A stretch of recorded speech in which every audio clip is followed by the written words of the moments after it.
Welcome to Divya Darshan news. నేను సుధా. బులెటిన్ల ముందుగా headlines. ప్రచారంలో దూసుకుపోతున్న సీఎం వైఎస్ జగన్ ఇవాళ 3 జిల్లాల్లో పర్యటన.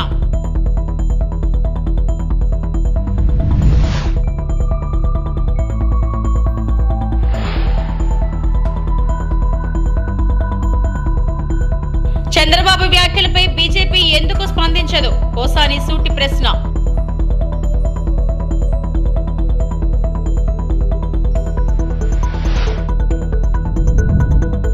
టీడీపీ మేనిఫెస్టో చూసి జనం నవ్వుకుంటున్నారు. YSRCP MLC వారధు Kalyani.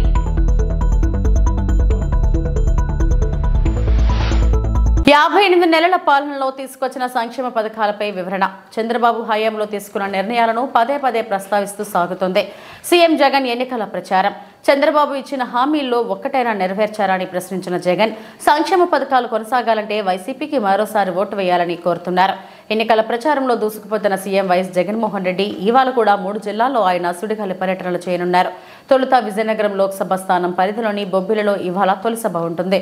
Bobbili main road సెంటర్లో జరిగే సభలో జగన్ పాల్గొంటారు. మధ్యాహ్నం 12:30 గంటలకు అనకాపల్లి పార్లమెంట్ పరిధిలోని పాయకురావుపేటలో ప్రచారం నిర్వహిస్తారు. పాయకురావుపేట సూర్యమహల్ సెంటర్లో ఈ సభ జరగనుంది. ఇక చివరగా మధ్యాహ్నం 3 గంటలకు ఏలూరులోని ఫైర్ స్టేషన్ సెంటర్లో ప్రచారం నిర్వహిస్తారు జగన్. అంతకుముందు కూటమి ఉమ్మడి మేనిఫెస్టోపై ఒక రేంజ్లో సెటైర్లు వేశారు సీఎం వైఎస్ జగన్.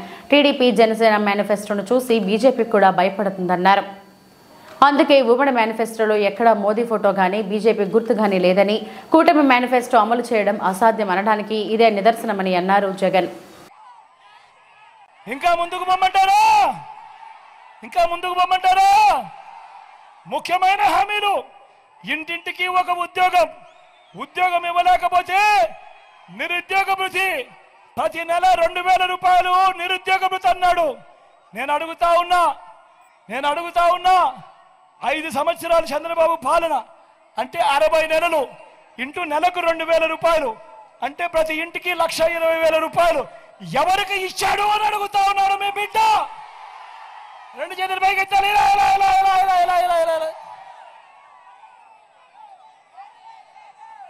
ముఖ్యమైన హామీలు. ఇంకా ముందుకు పోమంటారా? అర్హులందరికీ 3 సెంట్ల స్థలం కట్టుకునేందుకు పక్కా ఇల్లు. నేను అడుగుతా ఉన్నా, ఇన్ని వేల మంది ఇక్కడ ఉన్నారు, మీలో ఏ ఒక్కరికైనా కూడా చంద్రబాబు నాయుడు గారు 1 సెంటు స్థలమైనా ఇచ్చాడో అని అడుగుతా ఉన్నాడు మీ బిడ్డ. 2 చేతులు పైకి ఎత్తాలి.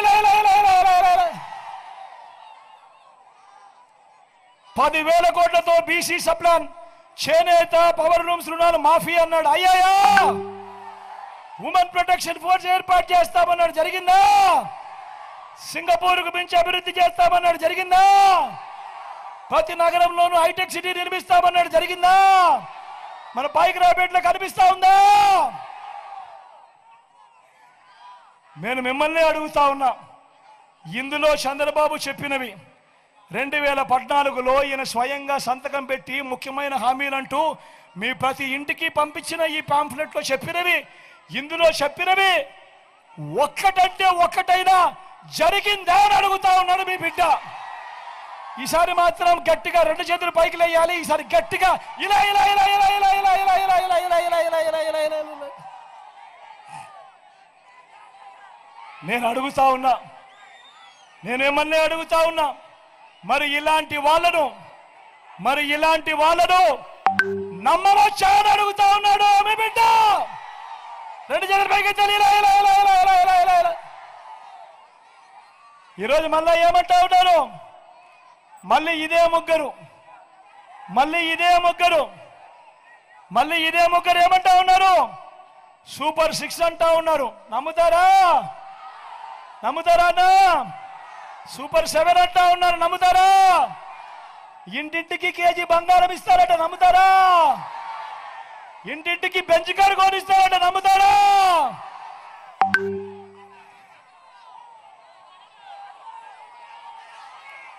ఆలోచన చేయమని మిమ్మల్ని అందరినీ కూడా కోరుతా ఉన్నా. ఇలాంటి అబద్ధాలు, ఇలాంటి మోసాల మధ్య ఎన్నికలు జరుగుతూ ఉన్నాయి.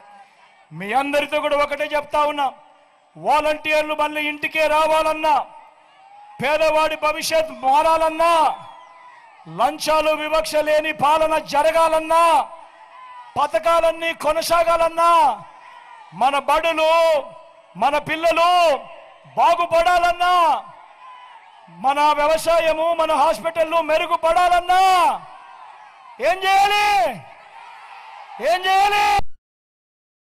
రెండు బటన్లు ఫ్యాన్ మీద నొక్కాలి.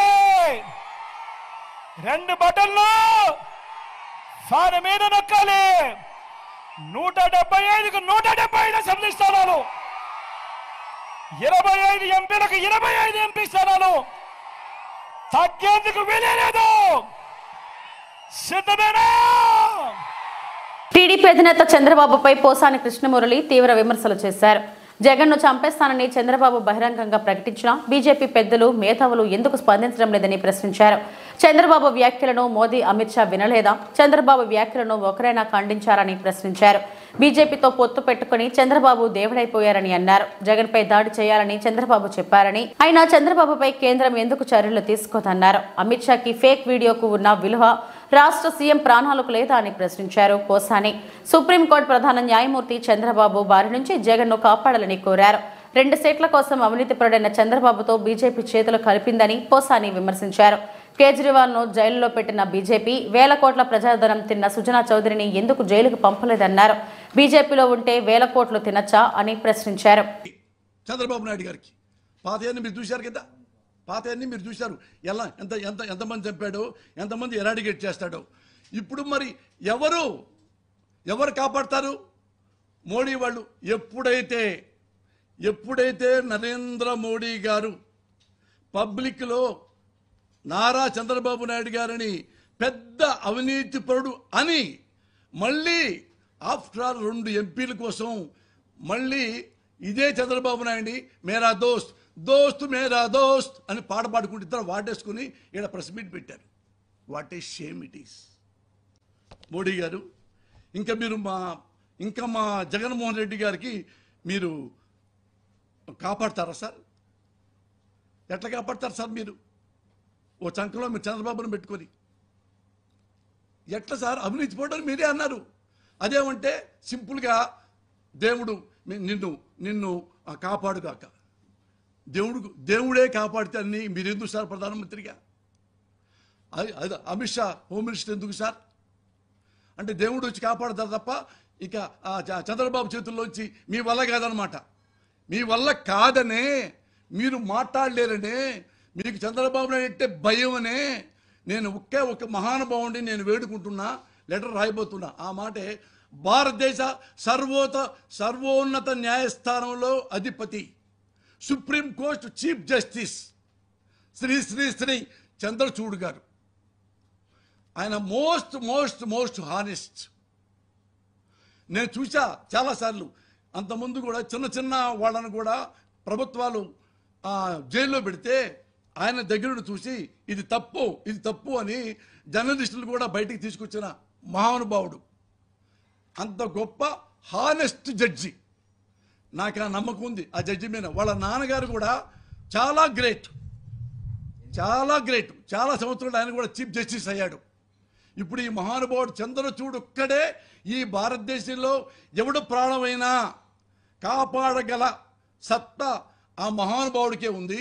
ఆ మహానుభావుడికే నేను లెటర్ రాయబోతున్నా. అయ్యా ఏమడగట్లా మేము, న్యాయం కూడా వద్దు, ఆంధ్ర రాష్ట్రం రండి, ఒక రోజు తిరగండి. మా ముఖ్యమంత్రి పరిస్థితి ఎలా ఉందో, చంద్రబాబు నాయుడికి అహంకారం ఎలా ఉందో, లెక్కలేనితనం ఎలా ఉందో ఒకసారి మీరు చూడండి. మీరు మా ముఖ్యమంత్రి గారిని కాపాడండి. అదే నేను మీకు రాయబోతున్న లెటర్. టీడీపీ మేనిఫెస్టో చూసి జనం నవ్వుకుంటున్నారని వైఎస్ఆర్సీపీ ఎమ్మెల్సీ వరదు కళ్యాణి అన్నారు. మైసూర్ బజ్జీలో మైసూరు ఉండదు, చంద్రబాబు మాటల్లో నిజం ఉండదంటూ ఎద్దేవా చేశారు. వరదు కళ్యాణి బుధవారం మీడియాతో మాట్లాడుతూ అబద్ధానికి పసుపు రాసినట్టు టీడీపీ మాయ మేనిఫెస్టో ఉంది. 2019లో మేనిఫెస్టోలో ఇచ్చిన అంశాలు ఇవి అని చెప్పే దమ్ము టీడీపీకి లేదు. ముఖ్యమంత్రి వైఎస్ జగన్మోహన్ రెడ్డి ఆలోచనలు నోబెల్స్ అయితే చంద్రబాబు ఆలోచనలు గ్లోబల్స్. గత టీడీపీ మేనిఫెస్టోలో కనీసం 5 హామీలను కూడా చంద్రబాబు అమలు చేయలేదు. మైసూర్ బజ్జీలో మైసూరు ఉండదు, చంద్రబాబు మాటల్లో నిజం ఉండదని మరొకసారి ఎద్దేవా చేశారు. నాయుడు గారు కల్పించిన సంగతి మనం చూసాం. అలాగే తీసుకుంటే అసలు ఈ ఆంధ్ర రాష్ట్ర ప్రజలందరూ కూడా ఈ మేనిఫెస్టోని చూసి ఏమనుకుంటూ ఉన్నారంటే అబద్ధం చెప్పదు చంద్రబాబు నాయుడు, నిజం చెప్పడు అనేసి. అలాగే తీసుకుంటే మైసూర్ బజ్జీలో మైసూర్ ఉండదు, చంద్రబాబు నాయుడు మాటల్లో నిజం ఉండదు. కనీసం మొదట సంతకాలు పెట్టిన 5 కూడా అమలు చేయని మీరు మళ్ళీ ఇలాంటి అబద్ధపు హామీలు ఇస్తే ప్రజలు నమ్ముతారా చంద్రబాబు నాయుడు గారు అని మిమ్మల్ని ప్రశ్నిస్తూ ఉన్నాను. అలాగే చంద్రబాబు నాయుడు గారు రైతులకి గతంలో 87,600 కోట్లు రైతు రుణమాఫీ చేస్తానని చెప్పి మోసం చేయడమే కాకుండా చంద్రబాబు నాయుడు గారు వ్యవసాయం దండగా అని చెప్పడం వలన ఆ రోజుల్లో రైతులు వ్యవసాయం ఇక్కడ చేసుకోలేక వలస వెళ్ళిపోయేవారు పట్టణాలకి. అలాంటి వ్యక్తి ఈరోజు రైతులకి 20,000 రూపాయలు సంవత్సరానికి ఇస్తాను అంటే రైతులు మిమ్మల్ని నమ్ముతారా అని అడుగుతూ ఉన్నాను. అలాగే డ్వాక్రా రుణమాఫీ 14,200 కోట్లు చేస్తానని చెప్పడమే కాకుండా అది చెయ్యలేదు సరికదా 2016 అక్టోబర్ నుంచి 0 వడ్డీని కూడా ఎత్తేసిన వ్యక్తి చంద్రబాబు నాయుడు గారు. అలాంటి వ్యక్తి ఈరోజు మళ్ళీ డ్వాక్రా మహిళలకి 1,500 రూపాయలు ఇస్తాను ప్రతి నెల అంటే ప్రజలు నమ్ముతారా మిమ్మల్ని? 0 వడ్డీ ఇస్తానంటే మిమ్మల్ని నమ్ముతారా అని అడుగుతూ ఉన్నాను. అలాగే తీసుకుంటే ఇంటికి ఒక ఉద్యోగం లేదా నిరుద్యోగ భృతి ఇస్తానని చెప్పి 2,000 రూపాయలు నిరుద్యోగ భృతి ఇస్తానన్న చంద్రబాబు నాయుడు గారు నిరుద్యోగ భృతి ఇవ్వలేదు సరికదా నెట్ట నిలువుగా నిరుద్యోగ యువతకు మోసం చేసి ఇప్పుడు సంవత్సరానికి 20 లక్షల ఉద్యోగాలు ఇస్తాను అంటే యువత నమ్ముతారా మిమ్మల్ని అని అడుగుతూ ఉన్నాను. Visakha VJF press club JAC ఆధ్వర్యంలో జనం కోసం జనరల్ బోగీలు అంటూ కోటి ఉత్తరాల విన్నపం కార్యక్రమం సామాజికవేత్త అయినటువంటి డాక్టర్ అశోక్ పరికిబండ్ల నిర్వహించారు. తాను మాట్లాడుతూ తన నిత్య జీవితంలో ఒక అనూహ్య ఘటన చూసి రైలులో జనరల్ బోగీల వద్ద గర్భిణీ స్త్రీ పడుతున్న ఆవేదన చూసి కోటి ఉత్తరాల విన్నపం అనే కార్యక్రమం ద్వారా నరేంద్ర మోడీ దగ్గరకు ఈ విన్నపం వెళ్లాలని మొదటిసారిగా విశాఖలో జేఏసీ సభ్యుల సహాయంతో సుమారు 500 ఉత్తరాలు మొదటి రోజే ఇవ్వడం జరిగిందని, రేపు విజయనగరం, శ్రీకాకుళం అలా ప్రముఖ పట్టణాలలో ఈ కార్యక్రమాలు జరుగుతాయని తెలిపారు. కోనార్క్ ఎక్స్ప్రెస్ రద్దీగా ఉండటంతో తోపులాట ఒక నిండు గర్భిణి చెంకలో తన బిడ్డను ఎత్తుకొని రైలు ఎక్కుతుండగా చెంకలో ఉన్న బిడ్డ కింద పడి ప్రాణాలు కోల్పోవడమే కాకుండా గర్భంలో ఉన్న పిండం కూడా చనిపోవడం బాధాకరమైన విషయమని, ఇలా ఇంకా ఎవరికీ జరగకుండా ఉండాలని ఈ కార్యక్రమం ముఖ్య ఉద్దేశమని తెలిపారు. నా పేరు డాక్టర్ అశోక్ పరికిబండ్ల. రైలులో 5 సాధారణ బోగీల సాధన సమితి జాతీయ కన్వీనర్ని. ఈరోజు మనం ప్రతిరోజు ప్రయాణం చేయాలంటే భారతదేశ వ్యాప్తంగా ఒక 80 కోట్ల మంది నిత్యం రైళ్లలో ప్రయాణం చేస్తూ ఉన్నారు. ఎందుకంటే రైళ్ళు అనేటి అతి తక్కువ రేటుతో మనకు ఒక ప్రదేశం నుంచి ఇంకొక ప్రదేశానికి వెళ్ళడానికి ఆస్కారం ఉండే ఒక ట్రాన్స్పోర్టింగ్ సిస్టమ్. సో వరల్డ్ వైడ్లో ఇప్పుడు మన ఇండియన్ రైల్వేస్ 2nd పొజిషన్లో ఉన్నాయి. సో కానీ 20 సంవత్సరాల క్రితం పెట్టినటువంటి రైళ్లలో 2 సాధారణ బోగీలు, జనరల్ బోగీలు ప్రతి ట్రైన్లో 2 ఉంటున్నాయి. సో 20 సంవత్సరాల క్రితం పెట్టినవి జనాభా 20 రెట్లు పెరిగారు. కానీ అదే సాధారణ 2 బోగీలతోనే సరిపోవట్లేదు. ప్రయాణం చేస్తున్న క్రమంలో పిల్లలు, ప్రెగ్నెంట్ లేడీస్, వృద్ధులు అనేక ఇబ్బందులు పడుతున్నారు. చాలాసార్లు చనిపోవడం కూడా జరిగింది. సో వరంగల్లో జరిగిన ఒక సంఘటన నాకు ఈ కార్యక్రమానికి శ్రీకారం చుట్టింది.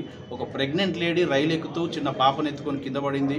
ఆ చిన్న పాపకి హెడ్ ఇంజూరీ అయి చనిపోయింది. తర్వాత 16 రోజుల తర్వాత ఆ యొక్క స్త్రీమూర్తి, ఆ ప్రెగ్నెంట్ లేడీ ఆవిడ కడుపులో ఉన్న పిండం కూడా చనిపోవడం జరిగింది. సో అది నాకు ఈ కార్యక్రమానికి నాంది పలికింది. మేము ఏం కోరుతా ఉన్నామంటే ప్రతి రైలులో 5 సాధారణ బోగీలు కనీసం ఉండాలి, ఇంకా పెంచితే బెటర్. సో ఎందుకంటే మనం ప్రతిరోజు కూలీ చేసుకోవడం కానీ, వృత్తిరీత్యా కానీ, ఉద్యోగరీత్యా కానీ ప్రతి నిత్యము చాలామంది ట్రైన్లోనే ప్రయాణం చేస్తూ ఉంటారు. కాబట్టి సాధారణ ప్రజానీకానికి ఒక హ్యాజిల్ ఫ్రీ జర్నీ అనేది ఉండాలి. కాబట్టి ప్రధానమంత్రి గారికి ఒక విజ్ఞప్తి చేస్తున్నాం. గాంధీ అనే ఐడియాలజీలో ఒక కార్డు క్యాంపెయిన్ అనేది మొదలుపెట్టాము. సో ఇది భారతదేశ వ్యాప్త ప్రధానమంత్రి గారికి కోటి ఉత్తరాల కార్యక్రమం. సో దీన్ని అందరూ కూడా సహకరించండి. తెలంగాణలో ఈ కార్యక్రమం ఉధృతంగా నడుస్తూ ఉంది, గుజరాత్ రాష్ట్రంలో కూడా నడుస్తూ ఉంది. సో ఇవాళ మొట్టమొదటి కార్యక్రమం ఇవాళ మనకు వైజాగ్లో నేను రావడం జరిగింది. సో మొట్టమొదటి కార్యక్రమం రాష్ట్ర వ్యాప్తంగా వైజాగ్ బీచ్లో మార్నింగ్ వాకర్స్తోని కార్యక్రమం చేసి ఒక 400 మందిని ఉత్తరాలు రాయించడం జరిగింది. సో ప్రతి ఒక్కరు కూడా సహకరించారు. మీ షెడ్యూల్ ఎలా ఉంటుందండి?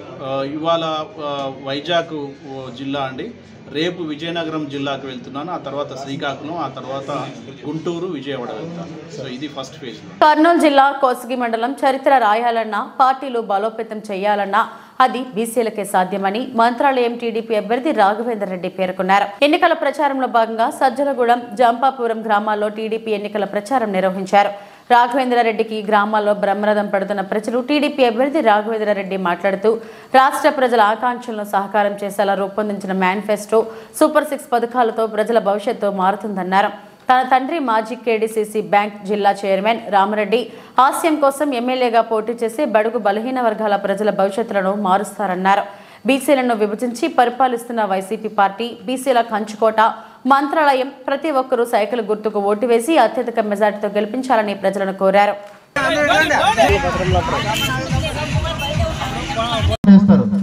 నేను ఒకటే మాటిస్తున్నా, నేనేదో దాచుకోవడానికో దోచుకోవడానికో రాలా.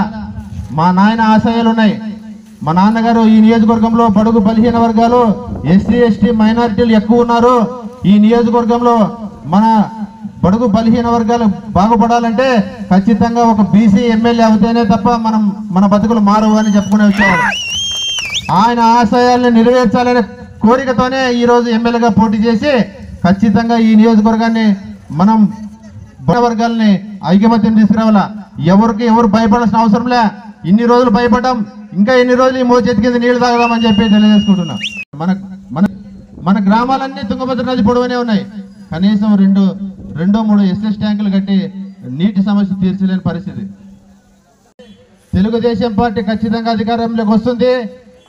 మన నియోజకవర్గం మన గ్రామాన్ని అభివృద్ధి చేసుకునే అవకాశం తొందరలోనే ముందుంటుందని చెప్పి తెలియజేసుకుంటున్నాం.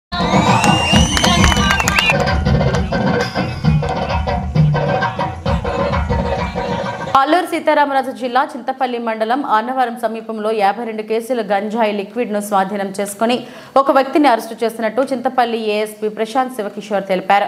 బుధవారం ఉదయం స్థానిక పోలీస్ స్టేషన్లో సమావేశంలో మాట్లాడుతూ ఒరిస్సా సరిహద్దులోని తయారవుతున్న రవాణాకు సిద్ధంగా ఉన్న లిక్విడ్ గాంజాయిని అది తయారు చేసే పరికరాలను స్వాధీనం చేసుకున్నట్లు చెప్పారు. దీని విలువ సుమారు 5.5 కోట్లు ఉంటుందని, అలాగే వేరే రాష్ట్రాలలో దీని విలువ ఇంకా ఎక్కువ ఉంటుందని తెలిపారు.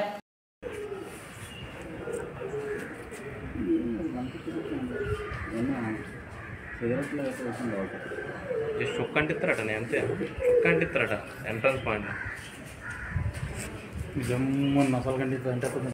పోలీస్ స్టేషన్ తర్వాత ఎన్డీపీఎస్ టాస్క్ ఫోర్స్ సిబ్బంది అందరూ కలిపి ఒక మంచి వర్క్ చేసి ఒక ఖచ్చితమైన సమాచారం మేరకు వెహికల్ చెకింగ్ చేస్తూ ఒక వ్యక్తి మీద నిఘా పెట్టడం వల్ల ఈ ఊలంగి ప్రకాష్ అని మన అలగం గ్రామం జీమాడుగుల మండలం చెందిన ఒక వ్యక్తిని ఒక 53.84 కిలోలు ద్రవరూప గంజాయి పెద్ద ఎత్తున సీజ్ చేయడం జరిగింది.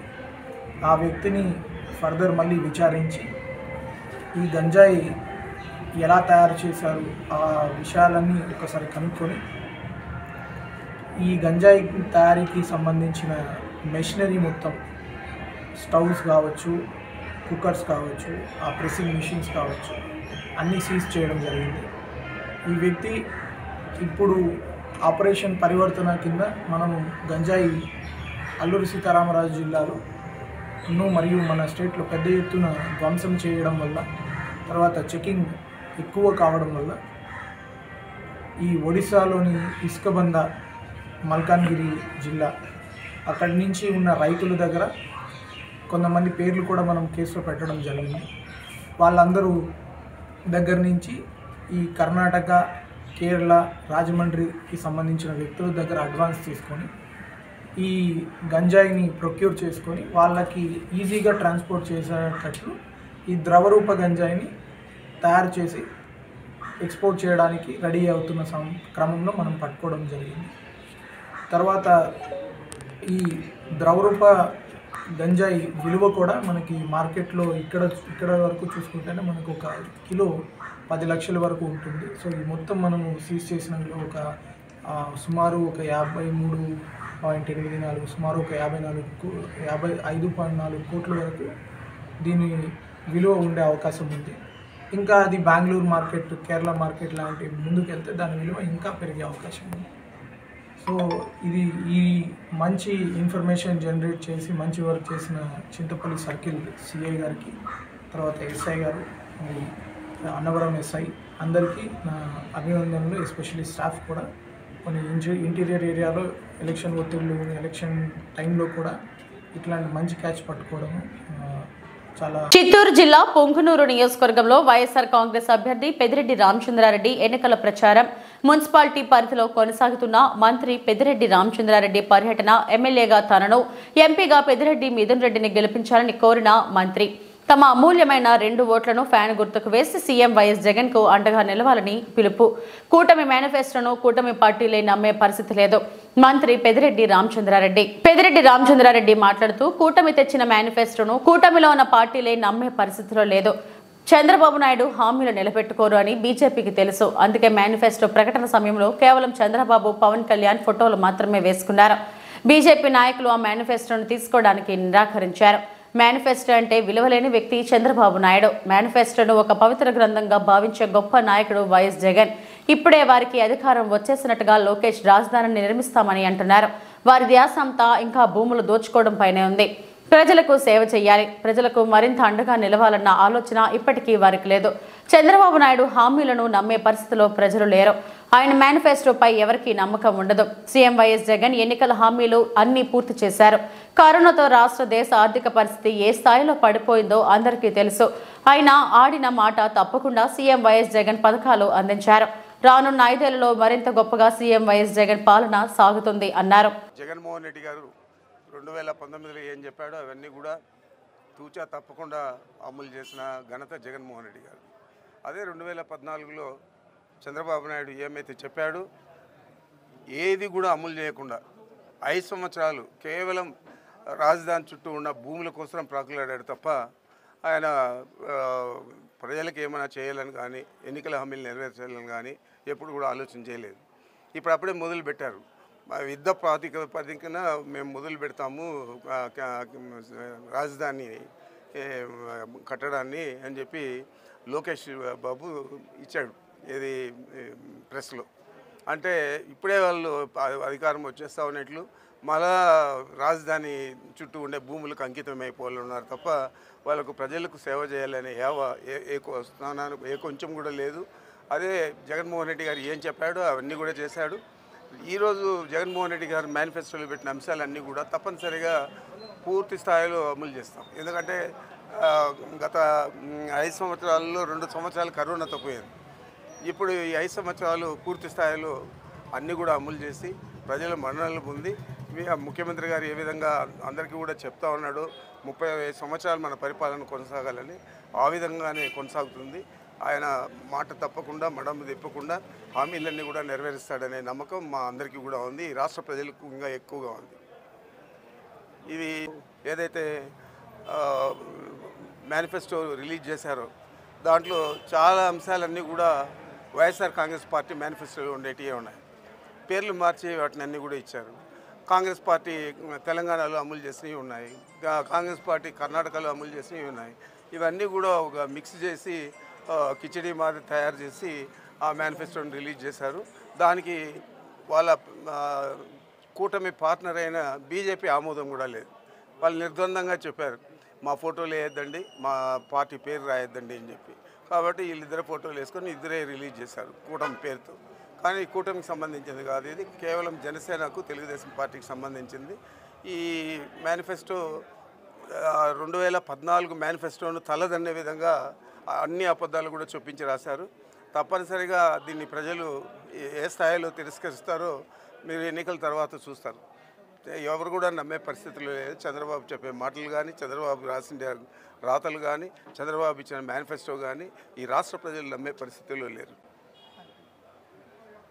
మేనిఫెస్టో అంటే నమ్మకం లేని వ్యక్తి చంద్రబాబు నాయుడు. మేనిఫెస్టో అంటే భగవద్గీత గాను, బైబిల్ గాను, ఖురాన్ గాను చూడాలని ఆలోచన చేసే వ్యక్తి జగన్మోహన్ రెడ్డి గారు. మరి వీళ్ళిద్దరికీ పోలిక ఈ మేనిఫెస్టోలోనే ఉంటుంది. 2014 మేనిఫెస్టో ఏముందో దాన్ని తలదన్నే విధంగా ఈరోజు చాలా అబద్ధాలన్నీ చూపించి 2024 మేనిఫెస్టో చంద్రబాబు నాయుడు నిన్నటి రోజు రిలీజ్ చేశాడు. అదేవిధంగా జగన్మోహన్ రెడ్డి గారు గత 2019లో ఏదైతే మేనిఫెస్టో రిలీజ్ చేశారో ఆ హామీలన్నీ కూడా నెరవేర్చి ఈరోజు మళ్ళా మేనిఫెస్టోని రిలీజ్ చేశాడు. ఈ మేనిఫెస్టో కూడా ఈ 5 సంవత్సరాల్లో పూర్తి స్థాయిలో అమలు చేస్తామని చెప్పి తెలియజేస్తున్నాను. వైసీపీ ఎమ్మెల్యే అభ్యర్థి నిస్సార్ అహ్మద్, ఎంపీ అభ్యర్థి మిథున్ రెడ్డిలను గెలిపించండి. కొండమరిపల్లి పంచాయతీ వికలాంగుల కాలనీ ఇసుకనూతుపల్లిలో మార్కెట్ చైర్మన్ తట్టి శ్రీనివాసులు రెడ్డి ఆధ్వర్యంలో ఇంటింటా ప్రచారం నిర్వహించారు. కార్యక్రమానికి నిస్సార్ అహ్మద్ తనయుడు షేక్ మొహమ్మద్ అబీద్, సీనియర్ నాయకులు Thatti Nagaraju Reddy, Ismail, Paul Balaji, MPTC Thambaluri Mary పాల్గొన్నారు. ఈ సందర్భంగా వారు మాట్లాడుతూ మే నెల 13న జరిగే ఎన్నికలలో ఫ్యాన్ గుర్తుకు ఓటు వేయాలని మార్కెట్ కమిటీ చైర్మన్ తట్టి శ్రీనివాసులు రెడ్డి పిలుపునిచ్చారు. ఎంపీ మిథున్ రెడ్డి, ఎమ్మెల్యేగా నిస్సార్ అహ్మద్లకు అవకాశం ఇస్తే మదనపల్లి అభివృద్ధి చెందుతుందని పేర్కొన్నారు. ఫ్యాన్ గుర్తుకు ఓటు వేసి జగన్మోహన్ రెడ్డిని మళ్లీ సీఎం చేయాలని పిలుపునిచ్చారు. కార్యక్రమంలో మండల వైఎస్ఆర్సీపీ కాంగ్రెస్ పార్టీ నాయకులు, కార్యకర్తలు పాల్గొన్నారు. నా పేరు నాగరాజరెడ్డి. మన తటవారపల్లి, కొండవారపల్లి మన ప్రచారం చేశాము. అదే కారణంగా ప్రజలందరూ ప్రతి ఒక్క ఇంటికి పాంప్లెట్ ఇస్తుంటే మేముండాం, ముందుకు మేముండాం, మేమొస్తాం, నా పథకాలు వచ్చాయి, మేముండాం, నా అన్నకు ఓట్లు వేయకపోతే మాకు ఓట్లు వేయకపోతే మాకు తిండి దొరకదనా, మాకు న్యాయం చేశాడు, మేము ఇప్పుడు 24 గంటలు అన్నీ అంటే ఉంటాము, మేము ప్రచారం వస్తామన్నా వాళ్ళు మాకు చాలా సంతోషంగా ఉన్నది. అదే కారణంగా కొండవారపల్లి పంచాయతీలో టీఎన్ఆర్ కాలనీ పంచాయతీ తిరుగుతుంటే ప్రజలందరూ ఒక 300 మంది వరకు ముందుకు వస్తున్నారు. మాకన్నా ముందే వస్తున్నారు వాళ్ళు ప్రజలందరూ. మేమేస్తాము జగనన్న కోటు, మేముంటాము జగనన్నకు సపోర్టు, మేముంటాము అని వస్తున్నారు. అదే కారణంగా ఒక అబ్బాయి టీఎన్ఆర్ కాలనీలో వచ్చాడు. ముందరికి వచ్చిన తర్వాత మా పిల్లోనికి హార్ట్ అటాక్ వచ్చింది. హార్ట్ అటాక్ వచ్చింటే మా పిల్లోనికి 5 లక్షలు ఆరోగ్యశ్రీ ఇచ్చాడు. మేము ముందుండి మేము వస్తామన్నా అని నన్ను లాక్కొని ముందర పోతున్నాడు. ప్రతి ఒక్క ఇంటికి అడుక్కొని వాడు కాళ్ళు పట్టుకుంటున్నాడు. అన్న మంచోడు, మన వేయాలి, అలాగే మనం తిరగదాం పాడనా అని పిలుచుకొని అందరూ పోతా ఉన్నారు. ప్రతి ఒక్కరు ముందుకు వచ్చేస్తున్నారు ఇంటికి బీగాలు వేసుకొని. ఇలాగే మన నిస్సార్ అన్నకు 50,000 మెజార్టీతో మదనపల్లిలో మెజార్టీకి వస్తాడు. అలాగే మన మిత్రునన్నకు 2,50,000 మెజార్టీతో గెలుస్తాడు. ప్రతి ఒక్క జనాలు పబ్లిక్ ముందు సంతోషంగా ఉన్నది. అందరికీ నమస్కారం. చిత్తూరు జిల్లా కుప్పం పట్టణంలోని ఎమ్మెల్సీ కార్యాలయంలో ఏర్పాటు చేసిన మీడియా సమావేశంలో లక్ష్మీ పార్వతి పాల్గొన్నారు. ఈ సందర్భంగా ఆమె మాట్లాడారు. చంద్రబాబు వల్ల ఎక్కువగా నష్టపోయింది ఎన్టీఆర్ కుటుంబమే అన్నారు. మమ్మల్ని మోసం చేసింది కాకుండా కుప్పం ప్రజలను 35 ఏళ్లుగా చంద్రబాబు మోసం చేస్తున్నారు. కుప్పంలో 35 ఏళ్లుగా దొంగ ఓట్లతో చంద్రబాబు గెలుస్తున్నారు. వ్యవస్థను మ్యానిపులేట్ చేసుకుని ఎన్నికల్లో గెలవాలని చంద్రబాబు చూస్తున్నారు. కుప్పం వైపు దేశమంతా చూస్తుంది. స్వాతంత్రం కూడా మేమే తెచ్చామని చంద్రబాబు అంటున్నారు. 25 కేసులను పక్కదారి పట్టించి న్యాయ వ్యవస్థను చంద్రబాబు మోసం చేసిన ఘనత చంద్రబాబుదేనని అన్నారు. జరిగినటువంటి పరిస్థితులు అందరికీ తెలిసినటువంటివే. ఎందుకంటే ఎక్కువగా నష్టపోయిన కుటుంబం మాది అంటే ఎన్టీఆర్ గారిది, నాది. మేమిద్దరం చాలా నష్టపోయాము. ఏ వ్యక్తి అయితే మమ్మల్ని మోసం చేశాడో అదే వ్యక్తి కుప్పం ప్రజలను కూడా ఇన్ని సంవత్సరాలుగా మోసం చేస్తూనే వచ్చాడు. అతని సొంత నియోజకవర్గం చంద్రగిరి. అక్కడ ఒక సామాన్యుడి చేతిలో అతను ఓడిపోయి చివరికి ఈ కుప్పం వచ్చాడు. ఎందుకు వచ్చాడంటే ఇక్కడ ఉండేటువంటి బోర్డర్ ఏరియాలో అవతలు ఉన్నటువంటి ఓట్లన్నీ కూడా చేర్పించుకొని ఇన్ని సంవత్సరాలు కూడా ఈ దొంగ ఓట్ల మీద గెలుస్తూనే వచ్చాడు. అంటే ఇతనికి ప్రజాభిమానం ఎప్పుడూ లేదనేది చాలా స్పష్టంగా తెలుస్తూనే ఉంది. ఎందుకు ప్రజాభిమానం లేదంటే ప్రజలకు ఎవరు మేలు చేస్తారో వాళ్ళని ప్రజలు గుర్తుపెట్టుకుంటారు. అంతే తప్ప అప్పటికప్పుడు ఎలక్షన్ మ్యానిపులేట్ చేసుకొని వ్యవస్థను మ్యానిపులేట్ చేసినట్టుగా ఈ ఎలక్షన్ కూడా అట్లా మ్యానిపులేట్ చేసుకొని గెలవటం అనేది గొప్ప కాదు అని ఈ కుప్పం ప్రజలు మొదటిసారిగా మొన్న జరిగినటువంటి స్థానిక ఎన్నికల్లో నిరూపించారు. గ్రేట్. ఎందుకంటే ఈరోజు దేశమంతా కుప్పం వైపే చూస్తూ ఉంది. నాకు తెలిసి ఆంధ్రప్రదేశే కాదు భారతదేశం కూడా. ఎందుకంటే ఈయనే చెప్తాడుగా, నేను ప్రైమ్ మినిస్టర్ని నేనే పెట్టాను, రాష్ట్రపతులను నేనే నియమించాను, హైదరాబాద్ నేనే కట్టాను, అసలు సెల్ ఫోన్ నేనే కనిపెట్టాను, భారత స్వాతంత్ర్యంలో కూడా మేమే పోరాడాము, ఆయన కొడుకు కూడా.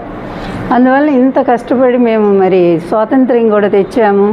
అలాంటి మేము ఇన్ని సంవత్సరాలుగా కుప్పంలో గెలుస్తూనే ఉన్నాను. నేను 45 సంవత్సరాలు నా ఇండస్ట్రీ అంతా మరి ఎంత ఘనంగా ఉందో, గొప్ప చరిత్రతో నిండిపోయిందని ఒకటే ఊకదంపుడు ఉపన్యాసాలు వినలేక జనాలు బారిపోతున్నారు, అది వేరే విషయం అనుకోండి. ఆ చెప్పిందే చెప్పి ఈ మధ్య ఆయనకి కాస్త పాపం అల్జైమర్స్ కూడా ఎక్కువైపోయింది. ఎక్కువైపోయి ఏం మాట్లాడుతున్నాడో కూడా అర్థం కానటువంటి పరిస్థితిలోకి వెళ్ళిపోయి తన పార్టీనే తను ఓడించుకోమంటున్నాడు. అంటే ఈరోజు మేము చెప్పేది ఏంటి అంటే, ఇంకా అవసరమా ఇతను? ఎన్ని సంవత్సరాలు వ్యవస్థలను మోసం చేస్తారు, ఎన్ని సంవత్సరాలు న్యాయ వ్యవస్థను గుప్పిట్లో పెట్టుకొని తప్పుదారి పట్టించి నీ మీద వచ్చిన 25 కేసులను కూడా మరి పక్కదారి పట్టించి ఈ విధంగా న్యాయ వ్యవస్థను మోసం చేశావు. అదేవిధంగా ప్రతి పార్టీలో కూడా ఎంత అవకాశవాద రాజకీయం చంద్రబాబు గారిది అంటే, ఇంత నీచమైన రాజకీయం బహుశా మనకి రాజకీయ చరిత్రలోనే మనం చూసుండము. ప్రతి పార్టీలో కూడా ఇతని మనుషులే ఉంటారు. ఈరోజు తెలంగాణ ముఖ్యమంత్రి రేవంత్ రెడ్డి ఎవరు మనిషి, బీజేపీలో ఉండేటువంటి సీఎం రమేష్ లేకపోతే సుజనా చౌదరి ఇలాంటి వ్యక్తులంతా కూడా ఎవరి మనుషులు, ఆఖరి పురంధరేశ్వరి ఏ ఇంటి నుంచి వచ్చింది, ఇలా వీళ్ళందరూ కూడా ఇతను కోవర్టుల్లాగా ఇతర పార్టీల్లో పనిచేస్తూ అందరూ కూడా ఇతనికే సపోర్ట్ ఇచ్చేటువంటి పరిస్థితి. ఇతను రాజకీయంగా ఈ అడ్డదారి రాజకీయం తప్ప ఒక డైరెక్టుగాను ఒక నిజమైనటువంటి ప్రజాస్వామ్య విలువలతో కూడిన రాజకీయం చంద్రబాబు జీవిత చరిత్రలో ఇంతవరకు కూడా అతను ఎప్పుడూ చేయలేదు, మొదటి నుంచి కూడా. అది ఎందుకంటే నాకంటే ఇతని చరిత్రను చెప్పగలిగిన అథారిటీగా ఎవరూ కూడా లేరు. అది ప్రత్యక్షంగా మేము చూసాము, ఆ బాధలు అనుభవించాము, అతని మోసాలన్నీ చూసాము. అయితే మరి అది మాకు టైం ఎక్కువ లేకపోయింది ఇతన్ని గమనించి మేము దూరం పెట్టడానికి కూడా. అందువలన కూడా మేము నష్టపోయాక ఇంక చెప్పేది ఏముంది, అతను ఎంత దూరం చేయాలో అంత దూరం చేశాడు. సరే, నా పరిస్థితి అలా ఉంచండి, కానీ నా భర్త ఎన్టీ రామారావు గారు ఆయన ఏం తప్పు చేశారండి? ఆయన ఒక తెలుగుదేశం పార్టీని స్థాపించి మరి 35 సంవత్సరాల సినిమా ఇండస్ట్రీని వదిలిపెట్టి. ఈ వార్తలు ఇంతటితో సమాప్తం. నమస్తే.